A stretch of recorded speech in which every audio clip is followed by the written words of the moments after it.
Hey everybody, thank you all for joining. This is an interesting video and it's maybe a little bit reflective of the time we are in right now, but let's jump in. This, as I always say, make sure all the time. I work for the community, I don't work for the government, and I answer questions. And this is a question that came in. So we're going to talk about Nancy Pelosi's top 7 stocks and how I would rank them. So interesting angle, and I hope everybody's doing okay.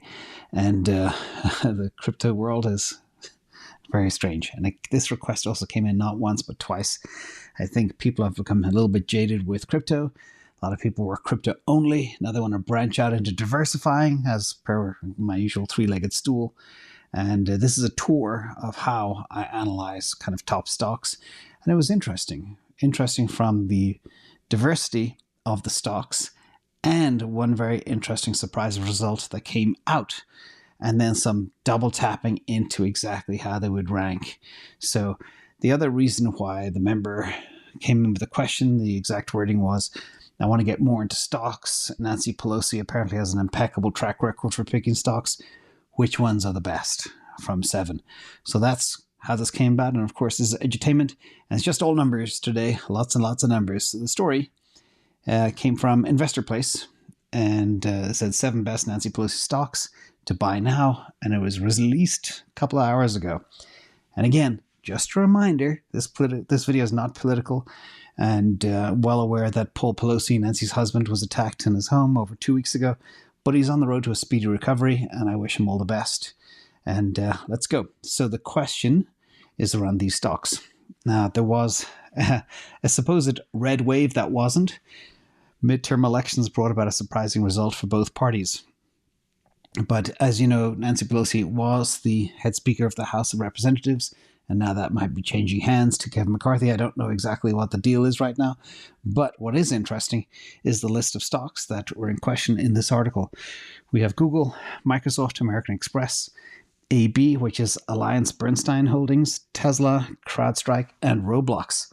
You could not get a more diverse mix of stocks. And in full disclosure, I own 2 of them, Tesla and Google. So I was also interested to dig into this and see if there's better stocks out there than Tesla and Google. And there was a surprise. So let's go. So first of all, a quick summary of the stocks. And I kind of like the approach. You've got Google that represents the king of the internet. Microsoft represents the king of the enterprise because Microsoft products are used by enterprises, as well as some video game stuff as well. American Express is the credit card for rich people, apparently. AllianceBernstein, I'm not even familiar with them at all, but they are an asset management firm for the rich people as well. Tesla may be the future of mobility and AGI. CrowdStrike may be the future of cybersecurity. And Roblox is a social gaming platform. Massive network effects for young gamers and a revenue machine. So I was like, And I have dug into Roblox before as a way for children to get involved in investing. And that was one of the portfolio allocations we made. But we'll see exactly how it is done. So we're just going to look at a whole bunch of ratios now, and then we're going to create a composite score to identify the best. So some of the things I look at for stocks is, first of all, price to sales ratio. And this is calculated by taking a company's market cap, the number of outstanding shares multiplied by the share price, and divided by the company's total sales or revenue over the past 12 months. And the lower the price to sales ratio, the more attractive the investment in most cases. So you see here, the most unattractive one will have a red arrow. There'll be CrowdStrike, and they have a price to sales ratio of nearly 20. And the most attractive is American Express, basically a price to sales ratio of under 2.5, which is staggering. So that is the first one we look at. Second one is earnings growth, and I am obsessed. I like disruptive stocks, so I look very hard at companies that are growing fast. I think it's a key metric. And Crowd, this is interesting. It had a big earnings hit in 2022. It's gone down hard, hence that minus 350% return. Whereas Roblox has the fastest earnings growth. Interesting. Number 2 on this list is Tesla, by the way. And you can see that some of them have very flat earnings growth. Things like Google and American Express, which sometimes is not that attractive. But of course, during a recession, people cut ad spending, and that hurts companies like Google, Facebook, etc. Next in the box is PE, price to earnings ratio, 2022 versus 2023 projection. There's a couple of interesting things you can see here just to point out, and some of these blocks might be confusing. So the blue is PE 2022, red is next year's projection. So we don't know if this is actually hit. But when you are positive and the PE is above the line, if it goes down, for example, if you look at Tesla, it goes from a big blue box to one that's half the size. That means earnings growth, which means the PE is coming down. So that's a good thing to look for. And then you have CrowdStrike that is going from a very negative earnings year to a positive one next year, which is also very positive. They're going to turn a profit, which is very good. The one thing you don't want to see is flat earnings growth, or even worse, is reducing earnings growth. And we have that with American Express, which is not good. Also, Microsoft, not good either as we go forward. Let's look at another one. One that I love is the PEG ratio. If you watch this channel, you know I talk about it as being one of my favorite ratios. And the reason for this is the PEG ratio is critical because it shows what the market is willing to pay today for a stock based on its future earnings. And remember, the PEG, which is the price to earnings to the growth ratio. And the PEG for Meta a couple of weeks ago was 0.7, and its PE was 7. And a PEG under 1 is excellent. Ignore negative. It just means the earnings growth is negative, so it's not a good thing. But here, the winner of this one is Tesla with a PEG of 0.9. If Meta was in there, I think they might be very, very similar, but they were lower when Meta was trading at a price of about 90 based on their earnings. And this is also based on 5-year estimates of earnings going forward. Next, we have percentage upside based on analyst targets. And remember, analyst targets are all over the place. So for example, Apple has 41 analysts with price targets next year. And the average price target for Apple next year is $178.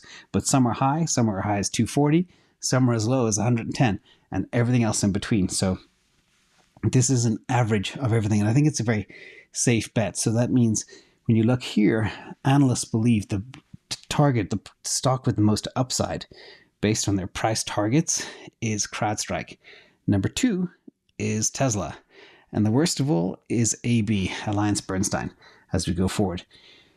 The next one we look at is short interest ratio. This takes the number of shares held short in a stock and divides it by the stock's average daily trading volume. And simply put, the ratio can help an investor find out very quickly if a stock is heavily shorted or not shorted versus its daily average trading volume. And Tesla used to be a very, very heavily shorted stock for years and years and years. And look now, it's the least shorted stock of this entire list, which is stunning.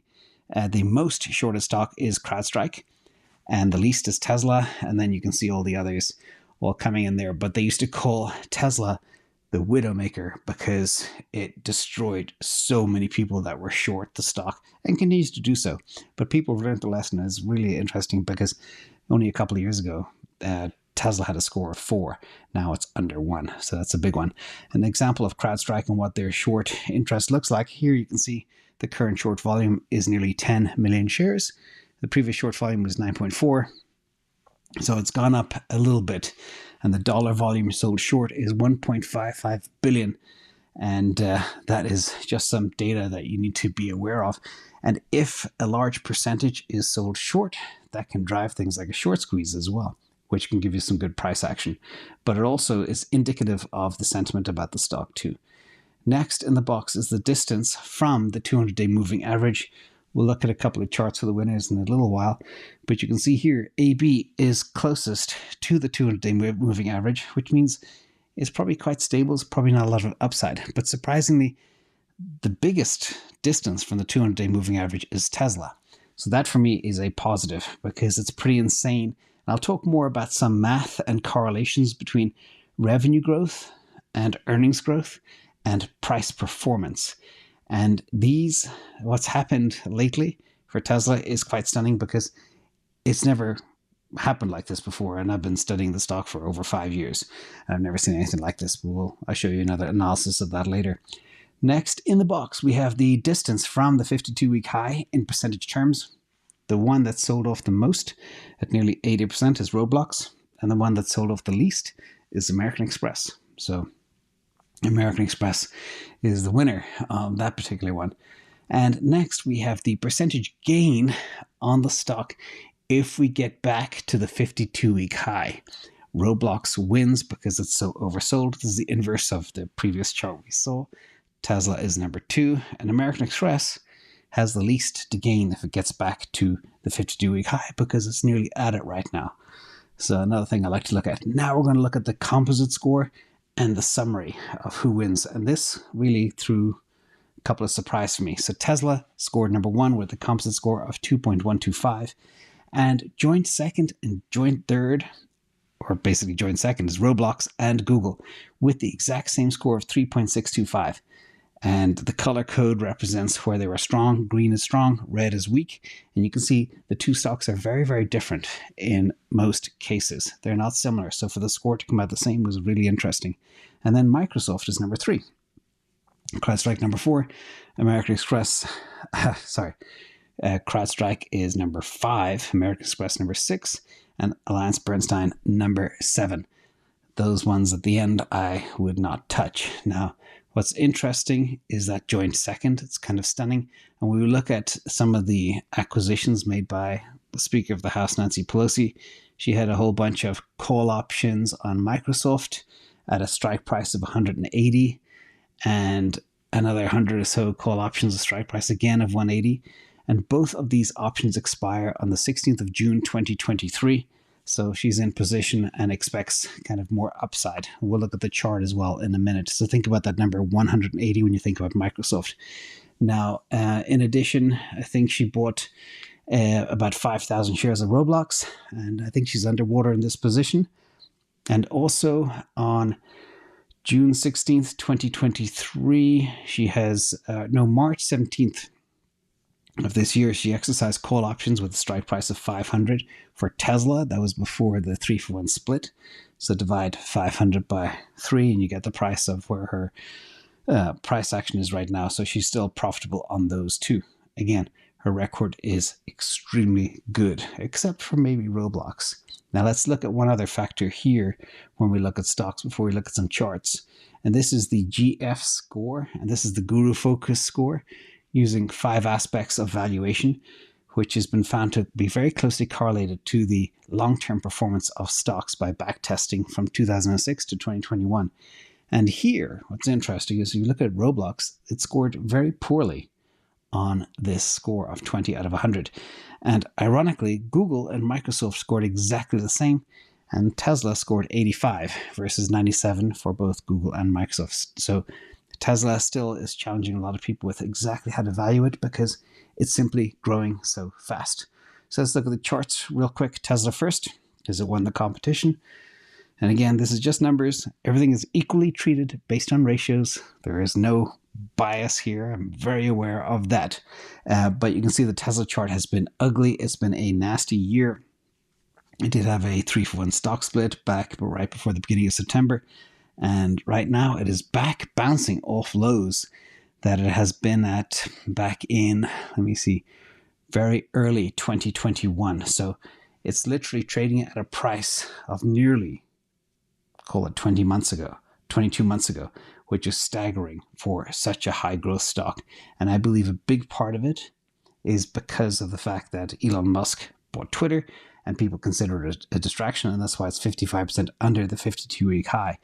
Like you can see here, it was trading at like 420, which is an unusual number at this time back in, actually a year ago. A year ago is when it hit the all-time high. 2 other lines to consider here is the green line. That's the 50-day moving average, about 240. And the red line is the 200-day moving average, about 275. And that's Tesla. Let's look at one other analysis that I did with Tesla, and just to show you 12, 13 years of history. And I have to credit Charlie Bilello for the inspiration for this chart. And this basically, the idea behind it is you to map out revenue growth in any given year and stock returns in that given year. And remember, in 2010, they were doing nothing. Piddly revenue, only pushing out a few cars, compared to today, But the difference now is their revenue growth is 60%, 48 to 60%, depending on how big Q4 will be. And the stock, for the first time in history, is down 44% with that 60% revenue growth, which is staggering. That has never happened before and is just most unusual. So we'll see what happens. If gravity will bring this thing back, I do believe it will, despite all the FUD that's out there. Now, number 2 winner is Roblox. This was fascinating too. It is quite a new stock. It has gotten beaten down since going public, but after a stock typically goes public, the VCs, etc., insiders who have cash, they cash in, and it puts on some sell pressure. But it does have great fundamentals due to massive customer following, dedicated gamer community, and a unique revenue model that does a great job of taking advantage of network effects. Now, in full disclosure, team member helped me with Roblox because I don't really understand much about gaming or know much about this other than the financials. But what makes Roblox so unique, it's one of the first video games that's solely designed on the social gaming experience. And Roblox provides tools for players to create their own 3D virtual worlds with their own levels and their own rules. And this means there's endless content for players to play. Also, there's an entire reward system that lets players share their content on the platform and encourages other players to play their custom-built games in environments. And this is kind of like YouTube to a large extent, where players can become content creators for the platform and create meta games within the game. And this has huge ramifications for network effects, where the bigger Roblox becomes the more valuable the game becomes due to scale. So, and there are many different versions. There's a freemium model, etc., etc. And the number of users is staggering. The billions of hours engaged is incredible. 2 billion in bookings. It is a pretty crazy game. And that's why probably it did so well in this little study. Third in the box, joined second in the competition, is Google. And Google today just crossed the 50-day moving average, and the 200-day moving average is about 116. It did have a 20-for-1 stock split back in July, which is staggering, pretty much the same time that Amazon had theirs. And this one has been one hell of a, what I call a post-split duck, falling kind of a little bit from grace, but I do expect it to get back to 116 plus in short order. That is Google. Finally, Microsoft, the third place champion. Microsoft also looks like it just crossed the 50-day moving average, just like Google. And it's a bit under the 200-day moving average. And again, way off the 52-week high of about $350, trading here at 242. So with that, that is the analysis. Again, based on numbers, obviously the 1, 2, 3, if you take away the risk of Roblox and some of the other fundamental weaknesses, you have Tesla first, Google second, Microsoft third. Again, all technology, all focused heavily on growth. And again, we only looked at 7 stocks. But the conclusion that was a surprise to me is Roblox. And again, to repeat, I own Tesla and Google. So hope that helps everybody. I hope you can take some notes as to how to analyze your own stocks as well going forward. Create your composite score, look at a whole bunch of ratios, and focus on earnings growth. That is credible, as well as having a moat so there's no threat from other players. And a quick reminder, one of the things that Nancy did very well is choosing leaders in categories. King of the internet, king of the enterprise, credit card for rich people, etc. Future of mobility. So it's also a good way to architect a portfolio. So you have winners in each category. So thank you, everybody. I hope you enjoyed that video, and I'll see you all tomorrow.